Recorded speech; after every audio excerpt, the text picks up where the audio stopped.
Assalamualaikum warahmatullahi wabarakatuh. Ingkang sepisan sumangga kita ngunjukaken atur puji lan syukur dumateng Gusti Allah ingkang Maha Asih.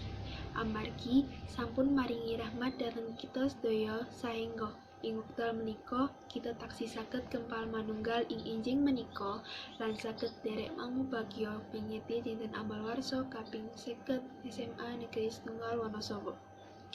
Kula minangka Kepala Sekolah SMA Negeri Setunggal Wonosobo ngaturaken sugeng rawuh dumateng Bapak, Ibu saha para siswi ingkang sampun nglonggaraken wekdal ngrawuhi pengetan ing siang menika kanthi ancas.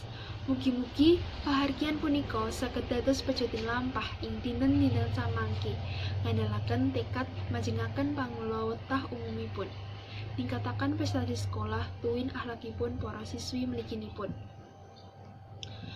Kula ugi ngaturaken gunging panuwun ingkang tanpa pepindhan dumateng Bapak saha Ibu Dwija Sumrambah karyawan ingkang lila legawa paring ego pratika murih pratiti sing adicara punika.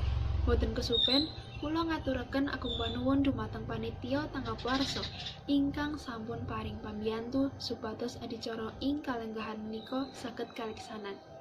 Ing pungkasaning atur, mbok pilih wonten kelintak-kelintunipun atur kula saha tindak tanduk kula ingkang kirang prana. Saestu kula namung saged nyuwun lumunturing samudra pangaksami. Cekap semanten atur kula. Wassalamualaikum warahmatullahi wabarakatuh. Satria Bisa Jaya.